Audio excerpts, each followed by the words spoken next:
Hello everybody and welcome to week 8 of the Hearthstone Legendary Series brought to you by ESL. This weekend is going to be where we give one final spot away before we go to our offline finals happening in February later this year. My name is Fishyyy and today I'm joined by Azumu, who took a temporary leave of absence to do some great EPS casting last week. And how you doing, TJ? Doing well. It was fun to watch Raynad filling in for me as a guest caster. This week he'll actually be playing. That's right. So looking forward to seeing that. He had a little bit more respect for us after 2 days of 8-hour casting sessions, and I don't really envy him sometimes as a player either. So it's tough. It's tough being scrutinized as much as he is. But he's one of 8 players that we have for today.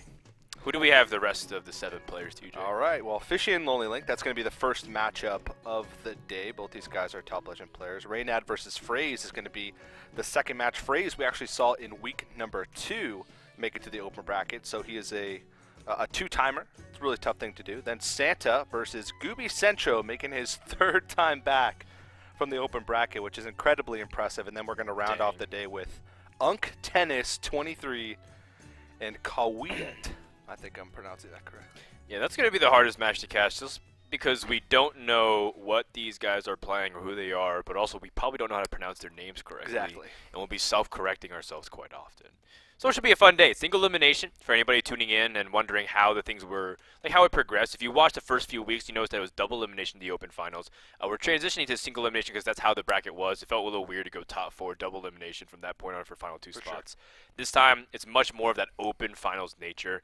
And of course, you get to see some of the new rising upcoming stars. You know, Delay, now that he won last week and got a spot, people are pretty excited to see some other faces that can appear throughout consistent weeks, placing really well and some strong play. Definitely. And of course, if you guys are also on the internet here, thank you so much for tuning in, and we recognize that it's been a long process. It's been 2 months, but part of the reason why we've been able to sustain and keep the lights on is thanks to our great sponsors. We want to thank them over at Newegg Esports, as well as Plantronics, Western Digital, Crucial, and Cooler Master. If you could check out all the links and all the promotions that we say throughout the broadcast, it really helps us, and it shows the sponsors that Hearthstone community is pretty serious about staying engaged, and that way they can funnel the prize pool. We can play for the players travel all over the world, and more importantly, they can get some big money, $20,000 for the offline finals in February.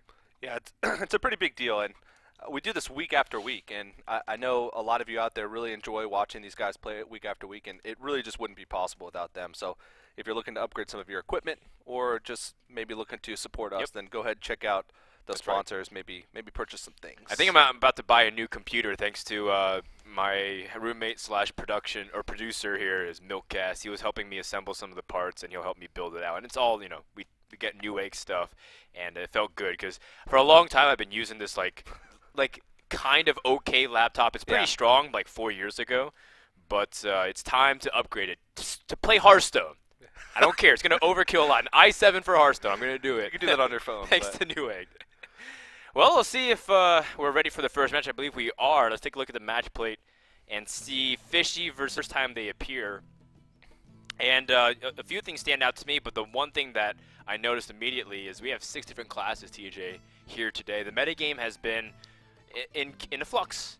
People don't know exactly what's best. They're getting a feeling of it. People are really high on Druid right now, and of course Warlock is still great.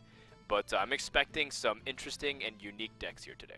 Yeah, for sure. It's very diverse, and we saw it a little bit last week as well. I think every single class was brought last week, both in the open finals and in the actual match day. And to see just right off the bat, just such a diverse lineup of classes, it's really interesting. Last week we saw Savij bring out the Fatigue Mage. Mage is really, really diverse, and I think looking at the deck list, a lot of players are actually bringing Mage today. So it'll be interesting to see what these guys, what type of Mage these guys are bringing, because there's just so many on the ladder right now. I feel like Fishy's camera angle makes him look like he's lying down. Is that just me? He might be. It feels like he's laying down right now and chilling. He could be on his laptop and using his webcam, streaming right down. He could be on his iPad technically and doing that too, I believe. He could be holding his phone, playing it, and then holding his webcam in the other hand. His arms are going to get pretty tired. Yeah. Well, maybe not for game 1, though, because we do have Hunter versus Warlock. I'm pretty sure we get a general sense of what Hunter will do. But what will this Warlock be? Will it be Handlock or will it be Zoo? I'm leaning towards the handlock because I see Priest, I see Paladin, I see two classes that really like to control the state of the board, or sometimes just go for strong tempo plays, and I think handlock would be fitting it. Then again, Zoo is also such a strong deck in the metagame that you can't ever argue against bringing it. Well, it looks like it is going to be handlock, judging by those cards.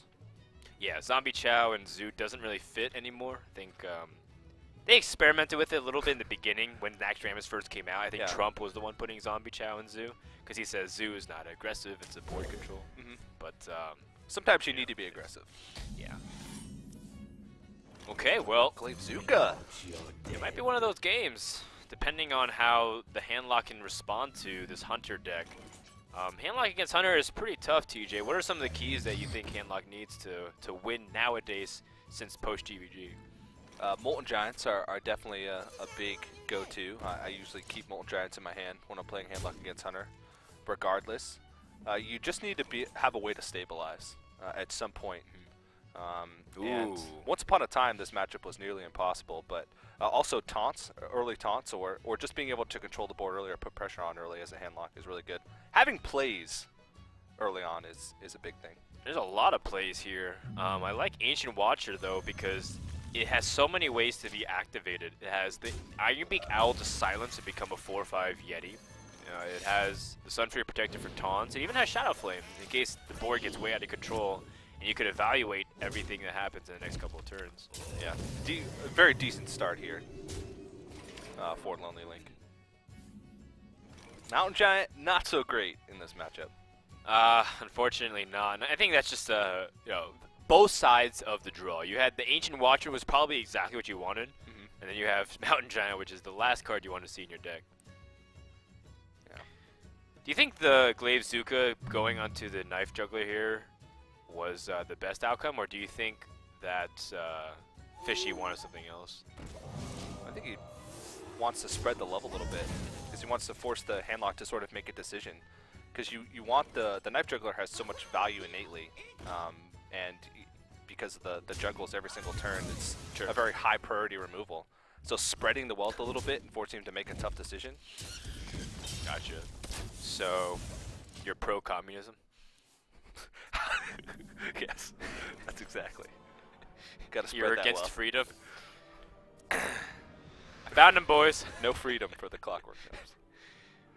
Well, he tapped into an further Earthen Ring Farseer. If he waits until next turn, he can drop this Molten Giant. The pressure on the board is not too high either. Do you think he can get away with passing here, going for the greedy play of a Mountain Giant next turn? Will he die? He's such a high hell total for handlock to be at in this matchup at this point in the game. Sometimes you have to be a little bit greedy. I mean, he's got things to be able to stall out. Like if he gets that Mountain Giant down, he has heals and he has the Sunfury Protector. Sometimes if you put up a big wall, a lot of times hunters don't run Ironbeak Owl anymore. Sometimes face hunters do, but sometimes they don't tech it in. So a lot of times if you get a big wall up, it can be hard for them to break through. Hold on, how much damage does Hunter have? It's 5, 9 damage right now? Raynad just opened a Golden Iron Juggernaut. Uh-oh, Raynad's probably opening packs. It's like, maybe I should put down my Warrior deck. Well, the thing about LonelyLink's position right here is when you pass and you have minions that are not on the board and addressing, you have to multiply it by 2. So the Leopard Gnome and the weapon attack and the hero power, that was 4 damage, but in your mind you actually had to say 8 damage, and you had 20 health. So you have only 12 health to work with. I think that's game. That Wolf Rider off the top. Or I think it can be one off, right? One off. One off lethal. That's still scary. Right. And like the hardest part to accept, and this is where the Mountain Giant play was probably a little bit too greedy, was that you can't just count what's on the board. You have to think that Hunter is going to be building up the strong momentum. So yeah, unfortunately, even though this Mountain Giant was a good observation from LonelyLink to spot that he could drop this Mountain Giant, it was just going to sit there dead for a long time. Because if he played this Earthen Ring Farseer, he could be doing Siphon Soul, he could be trying to get climb back for the board, and now he won't be in the awkward position of taunting up and then still worrying about dying, because he has to Earthen Ring Farseer here. No, actually he's dead no matter what. Yeah, he's dead. Oh yeah. Because of the Leper Gnome. The Leper Gnome can get past the taunt with just a hero power. It can be pretty enticing to try and build up a wall like that. It can be pretty enticing to go for the greedy play, but hunters just have so many ways. Exactly. Just to burn through. It's too bad. It's just because I feel like Handlock really did have a choice here of being able to maybe climb back into this game. I guess it's different because even if he's surviving, how do you necessarily win? Yeah. Oh, kill command off the top for a little bit of extra insurance. Oh. Fishyyy kill commanding himself. And smiling at it. While laying in bed, this guy is winning in more ways than one. Indeed.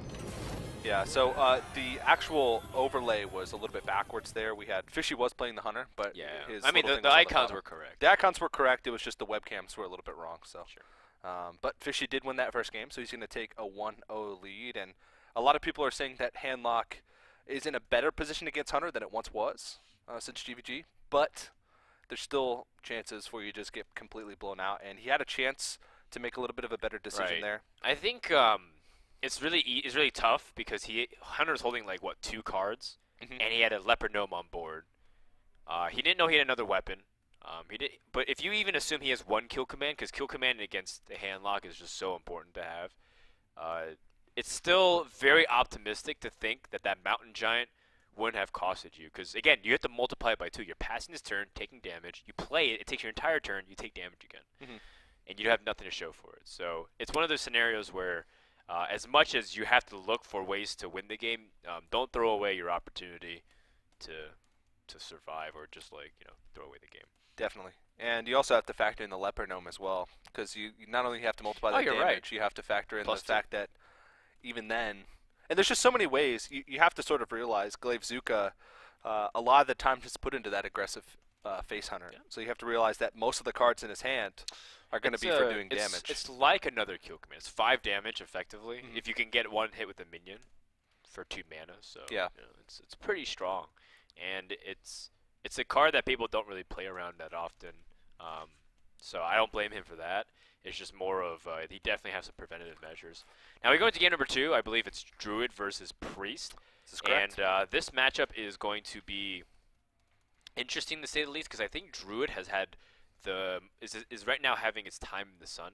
People feel like Druid is one of the best classes currently in the metagame, just because of its consistency that's been shored up a lot through attacking its weak matchups. We start seeing a lot of mind control techs. We're starting to see a lot of BGHs and Black Knights because of how strong the taunts are. And I don't know how Priest interacts with that.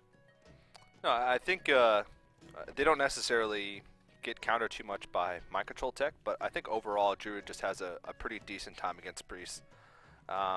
Especially if it's a faster Druid, running like Spectral Knights. Spectral Knight is almost the bane of Priest, because the bane of a lot of classes. Yeah, Warriors as well. It's just so tough for them to deal with. A lot of control classes have trouble dealing with Spectral Knight. And sometimes you just get to the point where even a couple creatures on the board, all of a sudden it's turn 9, Force of Nature Savage Roar just kills you right out. Sometimes the Druid doesn't even give the Priest an opportunity to control, and it can get a little bit out of control. I mean, there are chances for a Priest to win, especially if they can get control early, like having an early Blade Master is key, maybe even Blade Master's Circle of Healing a lot of times. Is he playing Blade Masters? I don't know. It's been a card that's been cut. Colento didn't even play it in one of his tournaments. Didn't really work out the best for him. I think he got like 6th in that tournament out of the 8 players. But still, it's something worth noting that players are experimenting with the idea.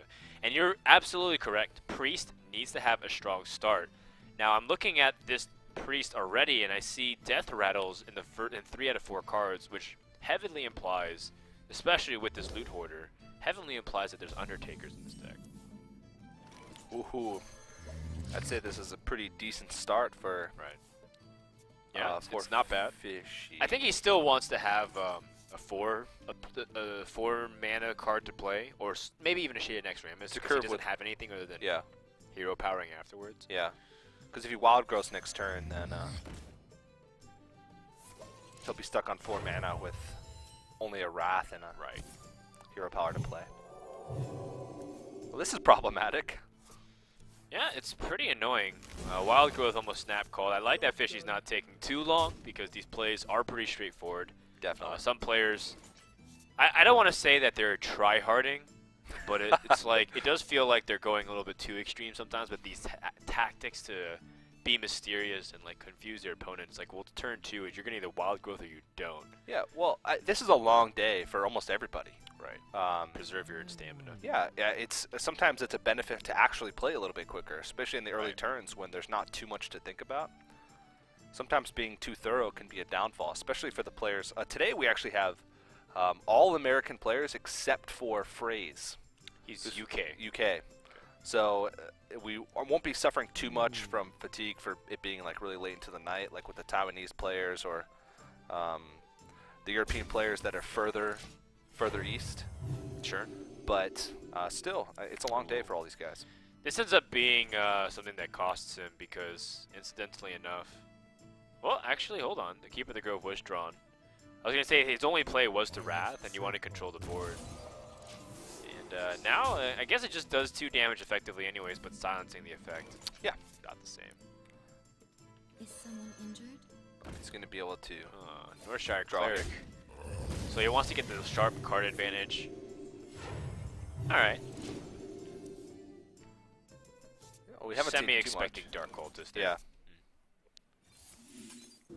So he wants to go for the route of cards. I think he really feels like just taking control of the board here isn't as high of a priority as just simply having the right answers at the right time. Not to mention that if he incidentally picks up Undertaker, he'll still have like a 3/4 minion or 4/5 even. Yeah. Because he has so many cheap death rattles. And denying the draw is he prioritized that a lot as well. Is that the only reasons that he would not Azure Drake in that situation? Is there anything else that he's worried about? Not necessarily. I think Azure Drake's the best. If he had another 6 mana cost minion. Well, I was talking about the turn prior.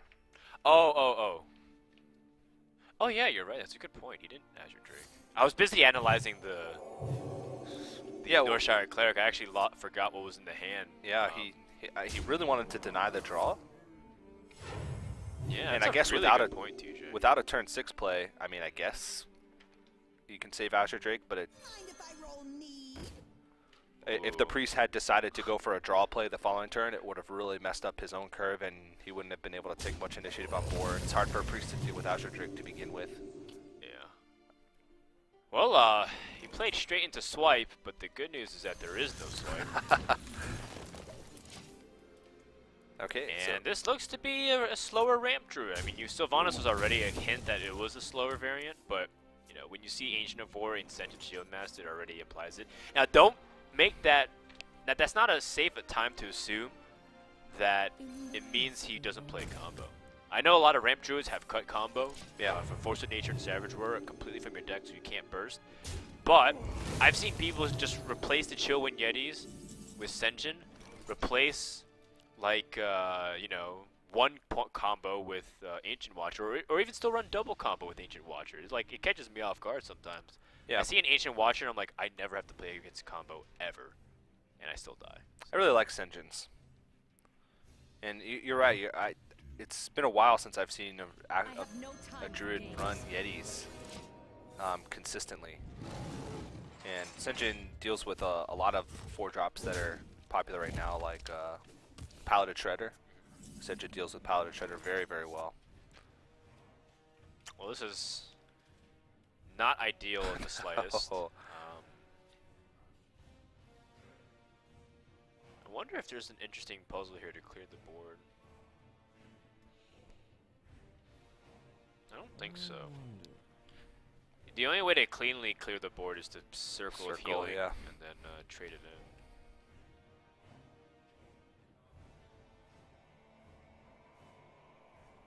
Yeah. Yeah, and I guess that's the best way to do it, because he has too many minions that are resilient to like damage. Like, he's got Vol'jin and Ysera, which are 2 minions he doesn't want to like give up like the health counts for. So not at all. Somewhat unfortunate, but cut your losses. Yeah, that doesn't feel very good, but it's necessary. Absolutely necessary. Yeah, Harrison here is okay in the sense because he's not going to be destroying any weapons unless your opponent plays Blingtron. Yeah. And one, that's not going to happen to Blingtron in that scenario. But two, specifically, even if he swipes and removes it or wraths, he's still taking up 4 of his mana, so you have an opportunity to have a stronger play next turn. Yep. And to Sludge Belcher on an empty board, well, it can be okay, but I really just like getting Harrison out as quick as possible against non-weapon classes, because it's going to sit in your hand, and on an empty board, sometimes having the additional power instead of a Sludge Belcher can be beneficial. So this is where I think if you're LonelyLink, you should identify that he's playing a ramp druid, because he's playing Senjin and he's playing really defensive. He's not like playing Shaded Naxxramas or anything. So, I mean, he already played Zombie Chow, which is implying that he's a ramp druid. You need to save Vol'jin for the Ancient of War. Like, you just get a 5/10 for 5 mana, like right back at Ancient of War, and you gain so much tempo from it. It's quite ridiculous. So I think as much as it's appetizing to go for a board clear here, it's better to hold off. I also do like the idea of extending the life of Harrison Jones to heal it up so it plays out of the swipe range. Yeah, really, I think one of the other options there would have been Dr. Boom, but if like a BGH came out, which is pretty likely for him to run, then he would have lost. Yeah, BGH swipe would have lost him all board initiative and left his opponent with still a pretty strong board. Yeah. It's likely that one of the creatures would have been damaged, or maybe the BGH would have died from the boom bots, but I think Druid is actually one of the best well-equipped classes at answering Dr. Boom after playtesting it for a while. You have the ability on curve to Big Game Hunter, and then Wrath and Hero Power for 7 mana.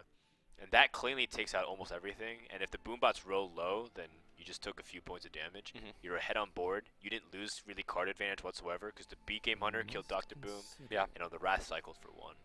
So, in fact, you're ahead. It's a good observation. It's just something that I was like, every time I was in the position as a druid where I was like, okay, and they played Dr. Boom on an empty board, I always came out ahead. I was like, I don't understand how. And it just was identified that the Big Game Hunter Wrath combination is just so nasty. Yeah.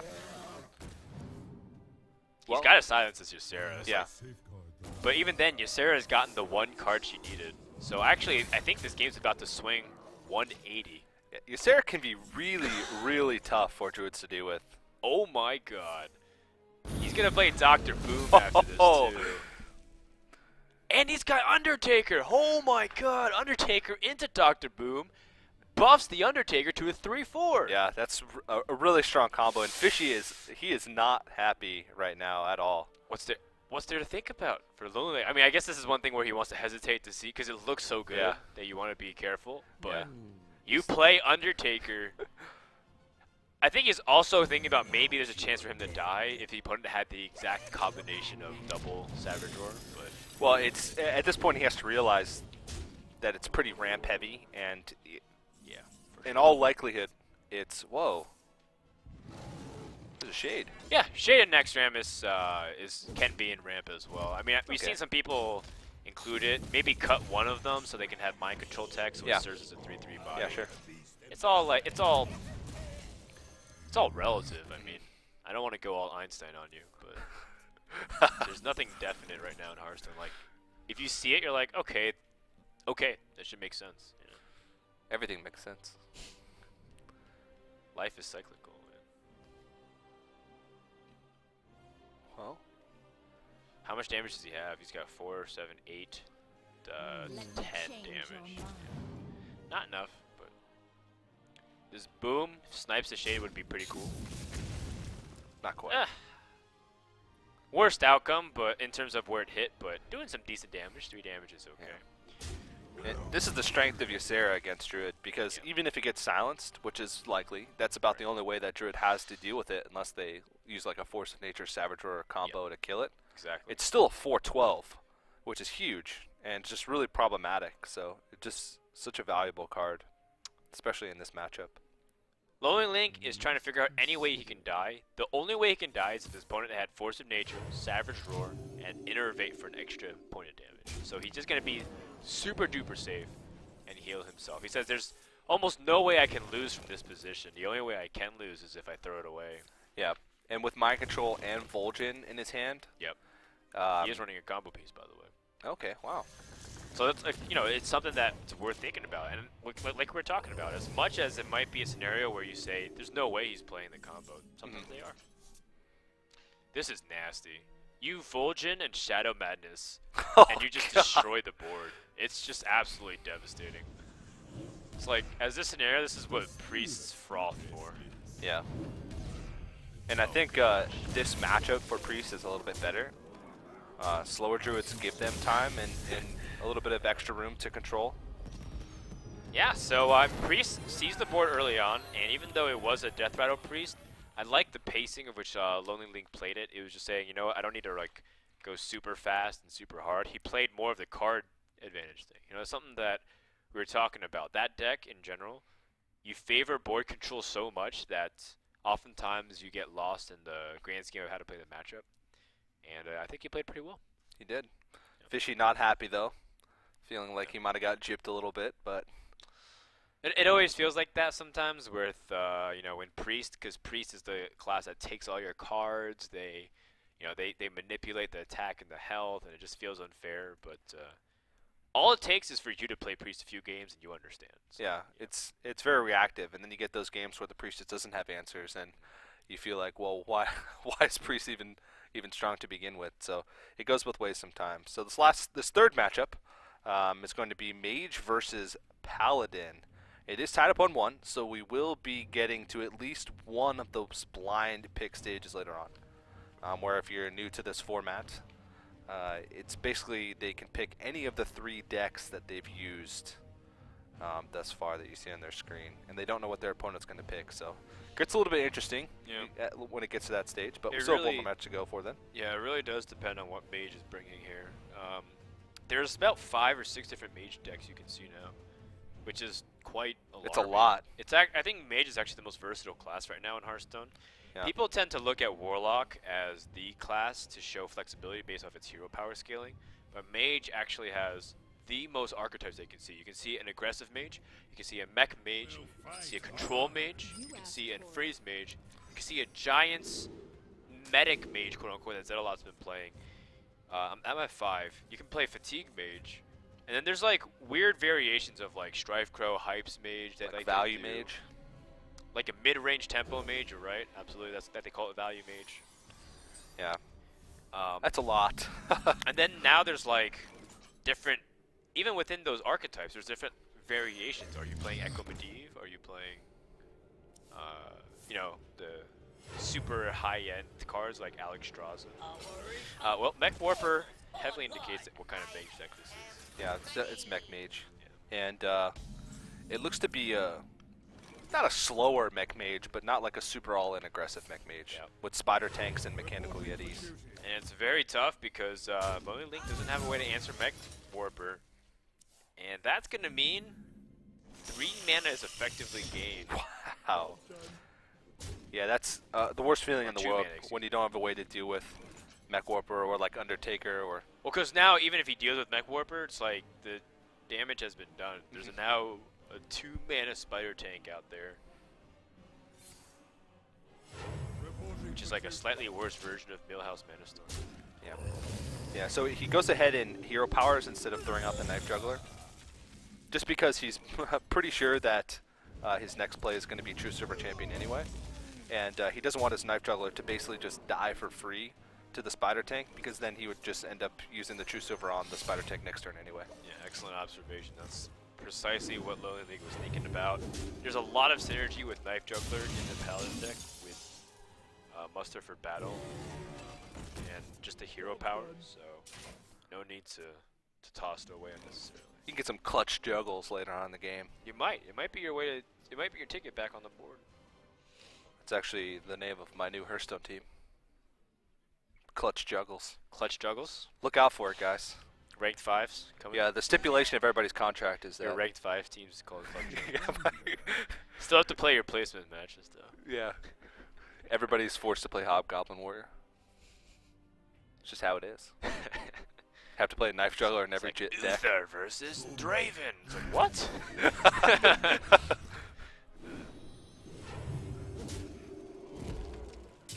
Guess it doesn't feel good to smack the Yeti, but it's most likely you're gonna have to kill it that way anyways. It's just, I guess it's interesting in case his opponent plays a Sludge Belcher himself. So the nightmare scenario would be if he plays Sludge Belcher and now he has to get through that, his True Token doesn't get to attack the ideal scenario, or the ideal minion. I guess he was thinking that since he has Consecrate in his hand, even if he had played a Sludge Belcher, he could have just branded in and then consecrated up. So very important to have that equality and consecration combo. Now, one thing that does make this Mech Mage incredibly scary is that it's very versatile throughout the early parts of the game. Even if it starts off slow, which this is a reasonably slow start for Mech Mage. They usually can explode out the game. They scale into the mid-game very powerfully with spare parts and Antonitis. They can keep up the draws, and they have really good tempo plays with just controlling the board with Fireball even, or using it as a finisher. So even though it's 22 health, Paladin's up on cards, and there's not much board pressure, Mage is still very much in this game right now. It's starting to slip away though, but it and I like that about Mech Mage. You can feel like you're like a lot of aggro decks. You can feel like as soon as you lose board initiative or as soon as you lose momentum, you can just lose the game from there. But you have a lot stronger of creatures in this one, and then all of a sudden Antonitis plus 3 spare parts. Speak of the devil. Whoa. And that Knife Juggler play did not end up paying off whatsoever, because now the Pilot Shredder dropped a Murloc Tide Hunter, and that killed off the Knife Juggler. Alright, well, there's one person here to save you here. Dr. Boom. Yeah, Dr. Boom. Turn 7, Dr. Boom. You know what a great skin would be for Dr. Boom? Are you just making League of Legends jokes at me today? No. Okay. What? They're not the only game to have skins. Heroes of the Storm, excuse me. But you had the placement matches, the Draven. Yeah. I casted League of Legends last week, and Froden's just I mad. was clearly very sad that you weren't here last week, DJ. Wasn't my fault, man. Yeah, you left me with the raid nads. So, you know what would be a really cool skin for Dr. Boom I realized the other day? What would it be? It would be him wearing a pretty cool set of, like, you know, hip-hop clothes, like Urban Outfitters, you know, in a way. Okay. And he'd be wearing a pair of headphones that are really thick and colorful, and they'd be called Boom Beats. Okay. I thought you were going a little bit different direction. Like he'd be surrounded by scantily clad bombs. Now that's his music video that's coming out later. Okay. But yeah, I mean, I'm not so sure about some of the other headphones that are around, but I think Boom Beats would be a hit. Definitely. Probably be a second bestseller behind Plantronics headsets. That would be the next thing for Blizzard, though, I think, is to Oh gosh. invest into card skins. Wait. Okay, hold on. Is there a way for him to take this Antonitis? Because if he doesn't, he's dead.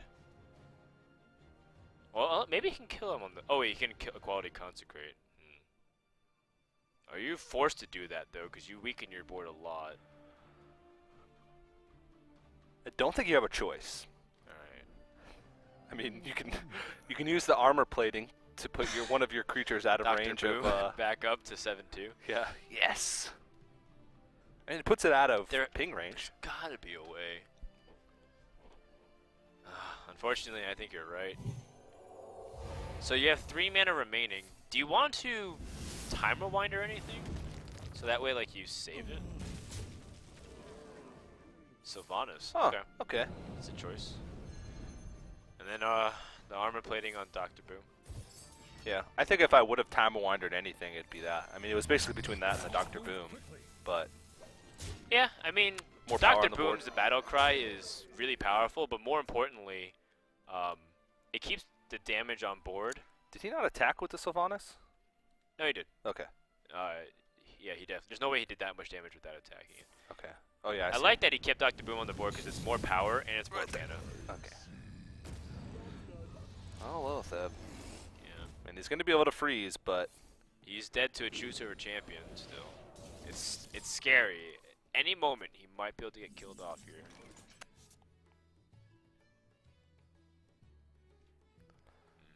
Doesn't have it yet, but it seems like not getting too much value out of the Archmage Antonidas. Just getting one fireball off it. He might run out of reach here. 18 health is still a lot to be able to get through. I just don't think he has it. Well, maybe he has Flame Strike. So he's got 15 damage right now. Just a little short. That Sludge Belcher actually preventing Fishyyy from getting the kill right now. If he had a silence too. So he's got a... He has to utilize the Zombie Chow. Yeah, I don't think there's a way for him to survive anymore because he can't remove enough damage on the board, can he? Well, he can clear the Dr. Boom with a fireball. Oh, he can always hope for Doomsayer. That's true. That's a pretty slim chance. It doesn't feel like a slim chance. He could have tried for the Doomsayer. It's a 1% chance, a little bit higher than that, to get it, but it's still worth checking, right? Yeah, always. Definitely, but very slim chance. I think there was some plays that he could have made that would have like stalled it out for one more turn, like fireballing the Dr. Boom and frostbolting the Zombie Chow. Sure. But it was just a matter of time. Good. Fair enough, fair enough. Well, that brings us to the blind pick stage, and now we get to see what these guys are going to bring for us today in terms of the lineup. Yeah. They have an opportunity to choose any class that they want, any deck they want. There's no eliminations, and they can do it until the series is over. Now that they are familiar with each other's decks, it's not like a well, I'm just going to queue up and I hope that I get. Because people ask, like, why don't you just do blind pick the entire way through? It's like, well, then you might just, you know, get destroyed by the fact of lack of information, right? It's just too chaotic. Yeah. Well, I think this is actually pretty tough for Fishyyy to pick a deck here. Okay. He's got Hunter, Druid, and Mage versus Warlock, Priest, and Paladin. Okay. And Druid would not be good against Warlock. Or, well, I guess Paladin's a little bit closer. I think Druid here is okay. Think so? I think it can hold its own against Handlock. I think it's his best option, but it's still a little bit rough. I think the type of Druid that he has doesn't necessarily do as well as against Handlock as a faster Druid because you have less opportunities to just burst him out. Yep. But he did run Savage Roar, and so it's likely that there was a Force of Nature in there somewhere as well. And he did have things that help him do that, like the Shade of Naxxramas. And well, Hunter can also do pretty well too. It depends on the draw, of course. But yeah. Two classes adept at striking it down recently are Paladin and Priest, because Paladin, great with the early game Zombie Chow mini bot starts. Wait, what was it? Was it Hunter? It was Hunter. Hunter versus Priest. Okay. All right, so Priest got to a great start last game. Or last time around, rather. Last game didn't have Priest. Can he do it again? He's going to be looking for early game combinations to control the board. Druid picks up the Wild Growth, though. Yep, that's it's so paramount because then you're skipping just less turns over the course of everything. You're dropping your threats that much quicker. Definitely. But that is a curve. Yes, it is. And then he's got the opportunity to play the Loot Hoarder next turn, and then the following turn, like Northshire Cleric can heal for a draw. So there's a lot of options here. Well, not many options, but a lot of power here. Right. How about that? I mean, he's got ways to extend it too. Oh man. Here's another rough thing too. Northshire Cleric essentially becomes a life tap because you can just trade minions in, heal, and for 2 mana you draw a card. Yeah, so in that situation, he's not only he's holding on to board control, but also gaining card advantage because he's drawing 2 cards from this turn, and still has just as strong of a board as he had previously. Yeah. That's crazy. That's why I thought this deck was insane when I first saw it. I was like, it's like a Warlock hero power that heals your minions. It's like, it doesn't even make sense. Well, when like Naxxramas was released, or a bit after Naxxramas was released, Death Rattle Priest was becoming pretty popular, and a lot of people were saying it was one of the strongest ladder decks. Yeah. And now there's cards that just add additional value to it, like Vol'jin helps you Oh Helps my Priest out a lot. god, that's so much. That's so many cards. Yeah. Because he's gonna attack this, play injured, Circle healing. and he's gonna draw 2 more cards, and it's just gonna have such a big card advantage. It's Wow. nuts. I think this game almost feels like it's over. And then he's got Sledge Belcher next turn. To buff, the Undertaker. This is insane. Well, Sylvanas is decent, but, Right, but Sludge Belcher does stall. yeah.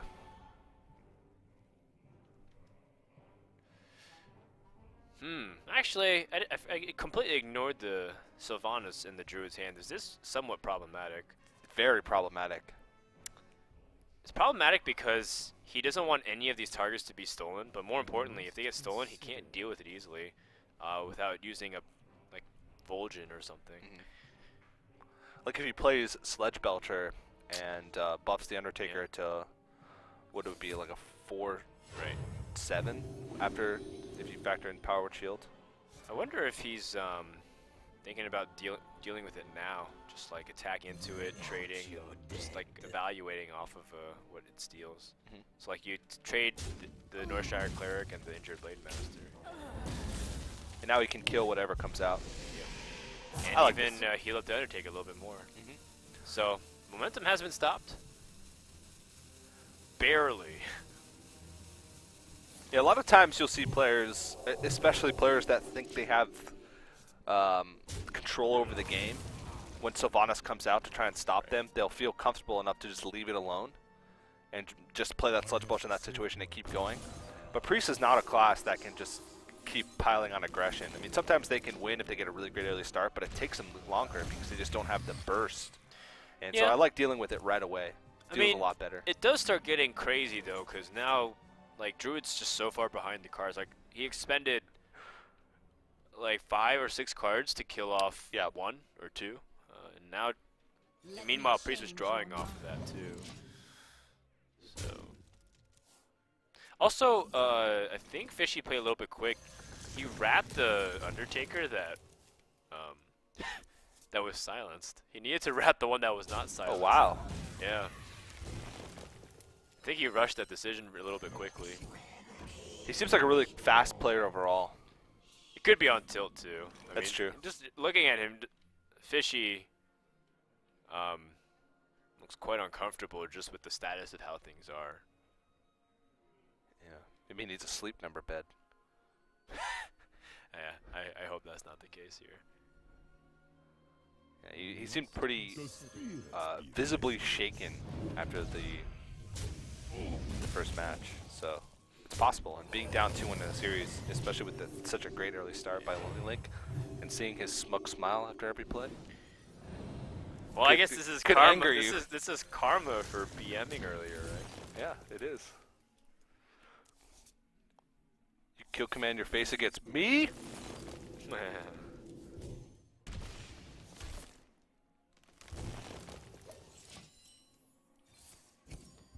So Fishyyy is going to dedicate all resources to taking out this Vol'jin.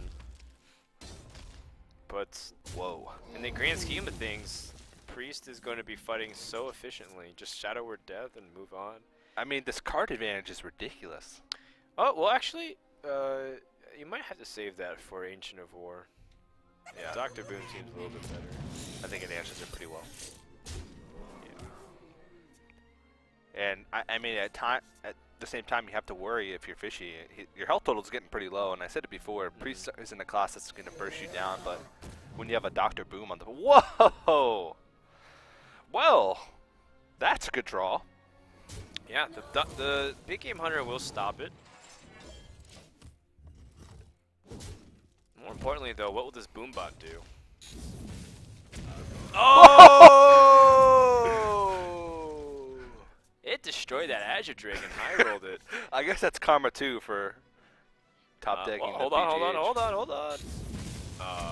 Oh, if it hit the BGH, it would have revenge killed it. Yeah. So definitely on the better side of things for LonelyLink in terms of those rolls. He's in a pretty dominant spot. He's at full health. Druid's not anywhere near threatening to kill. And more importantly, Fishyyy is way, way, way, way behind on board.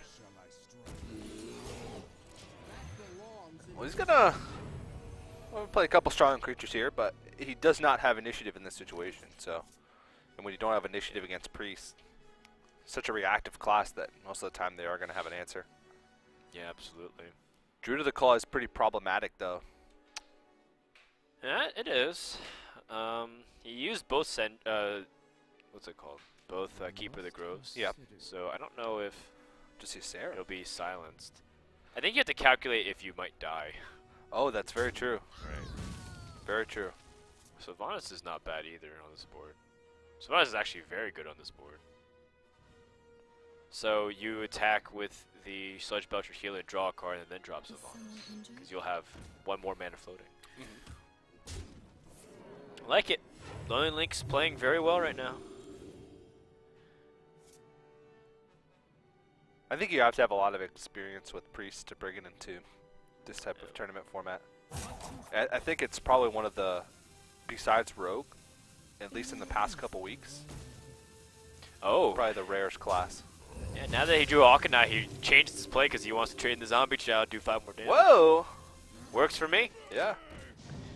It's one of the only ways you can get beneficial use from the Zombie Chow Right. later on in the game. No, this is very good. Like, LonelyLink keeps evaluating the play, and this is why it's important to draw, because the draw might change how everything goes for this turn. Definitely. You draw definitely. first, you see if there's a better play, and the best part is he also used up all of his mana. That always feels great. More than Oh, anything, I'm a big proponent of using all your mana. Absolutely.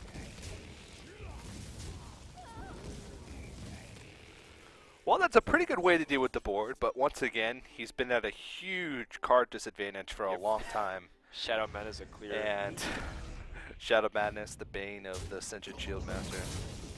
Yeah, Sludge Belchers, etc. Sylvanas just represents the most power. Even though you're not really stealing anything, it's your opponent would have to take something drastic like swipe and hero power to remove it. Yikes. Well, he's getting very, very low, and I just don't really see a way out for Fishyyy in this situation. Well, he might be able to draw game-ending damage, but the thing is now is Ysera time. And Priest has completely ran away with this game once again because of a few things, but most importantly, he had the board control early, and Druid was never able to seize it. And I know at the very beginning of the day we said Druid feels like it's the class on top, but not when you're facing up against Priest with those kinds of starts. No, not at all.